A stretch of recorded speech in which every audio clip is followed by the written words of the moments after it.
I am Ayana. I am courageous, I am optimistic, I am beautiful. I am what I aspire to be. I am through qualities that seem so out of reach to me. I am not weak, I am not stupid, I am not ugly. I am a woman, a black Muslim woman. It seems the world is already against me. I won't apologize if you're uncomfortable with my presence. I guess that's just my essence. I'm a stargazer, a fantasizer, a believer in greatness. I dream to be a leader. I dream to be confident in my voice. I dream to make my dreams a reality. I am Ayana.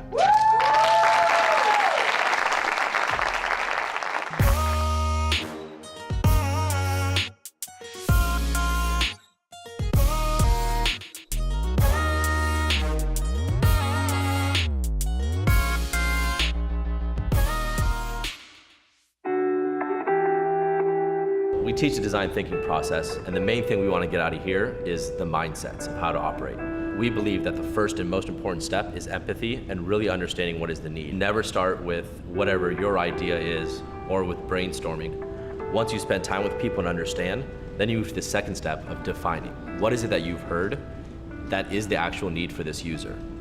Then you're ready to actually brainstorm and ideate. And this third step, you're just trying to get as many ideas as you can. You come up with literally hundreds of ideas. Now you're at the situation of how do you know which of these hundreds of ideas is even valid? The way you do that is you rapidly prototype and test them, which are the fourth and fifth steps. And so what that means is take that idea, make it physical very quickly. You take that prototype, go back to those same people and say, hey, I heard you had this need, so I had this idea. Here's how I represented it in this prototype. What do you think? They will either tear it apart or say, I like these aspects. Whatever it is, they'll give you the feedback you need to get better understanding and get on the right track.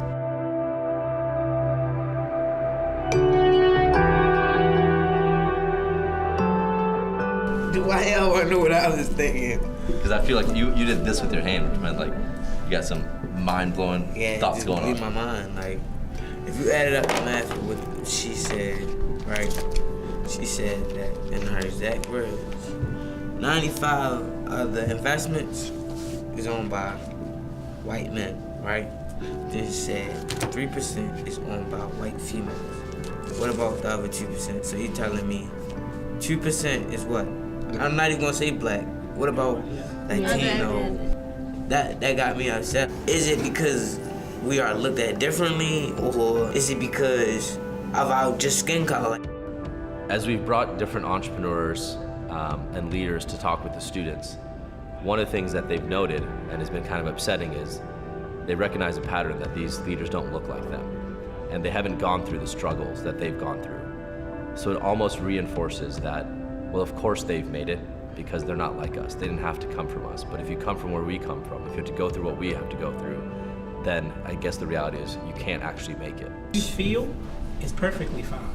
Like how you feel when you see those numbers, the original shock factor is tough. What you're feeling right now is totally awesome, and you're gonna feel that for a long period of time.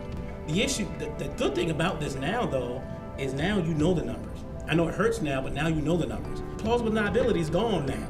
You're feeling the right way. You're feeling hurt. You're feeling like it's tough, like no one's giving you a shot. So now what are we gonna do? When she said that, of course, I was like, man, I'm just gonna have a really hard time. You know, I'm a woman, I'm black, and I'm Muslim. But it just made me want to try harder to get where I want to be.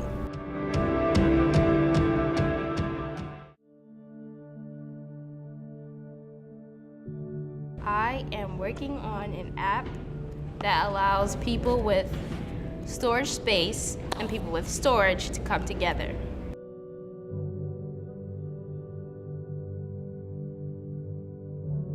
So we kind of had to start all over again. But when we talked to people, they didn't like that idea. So then we were like, oh, okay, we can do it for businesses because then that's safe and like secure. But then we realized if you're a startup, you don't have a lot of stuff. And if you're already growing, then you have enough money to buy your own storage.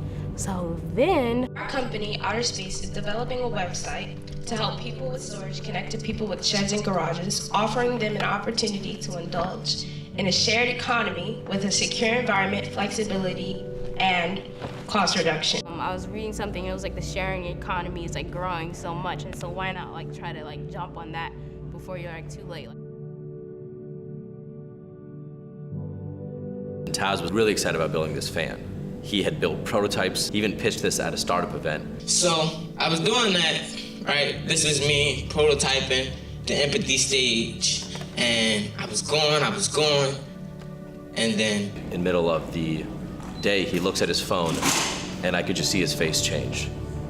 And I said, "What's going on?" And he just stared at his phone and said, "They got him." A friend of mine was killed around Belmont, a place where I know people I hung at. He looked at me, he said, "I bet you if that rec center were open, he'd still be alive. I don't want to do this fan. I can do this at another point in my life. I want to reopen that rec center." A lot of people have been dying, I know, lately. 2015, Freddie Gray was killed. Baltimore's murder and homicide rates raised. We had the highest on the charts. So we higher in Chicago, Los Angeles, and New York. So this is my vision of how I'm gonna solve that, starting with this community. I thought back to when we did interviews with the homeless people, and this one guy, he said, the rec closes at 8 o'clock and a nigga gets shot at 8:30. And that really popped in my mind when I heard that he got killed right there. So I was wondering, well, if the rec was open, that probably would have never happened. Probably been a rec shooting basketball. Or if the rec was open, my friends probably wouldn't be out there selling drugs or risking their life.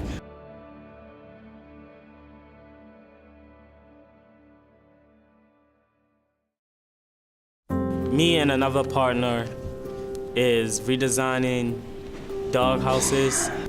Quick question. I want a show of hands of anyone in here that has a dog or owns a pet.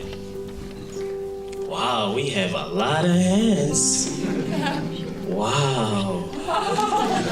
Well, hope y'all are interested in our 21st century doghouse.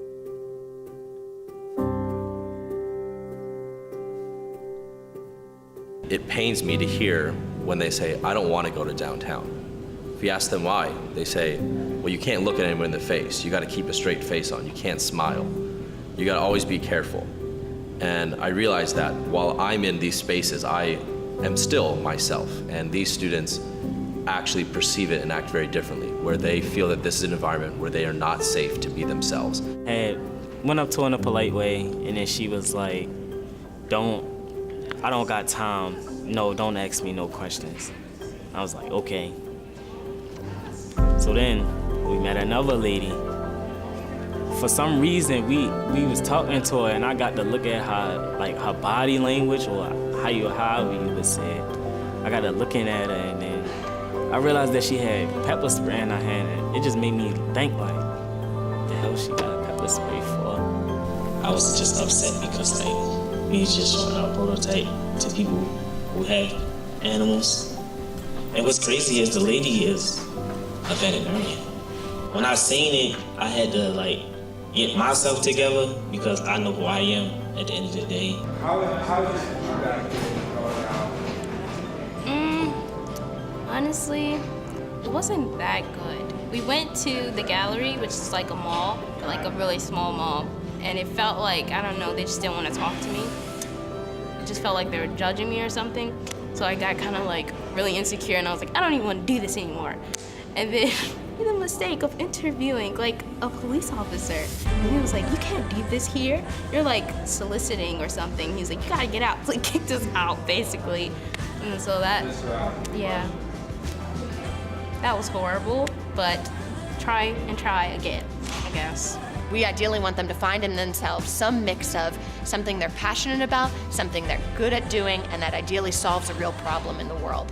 However, teaching them how to make and produce has an important mindset shift of, oh, I don't have to be just a consumer, I can be a producer. And I think that's really important to happen in Baltimore City. And I know what you see in me.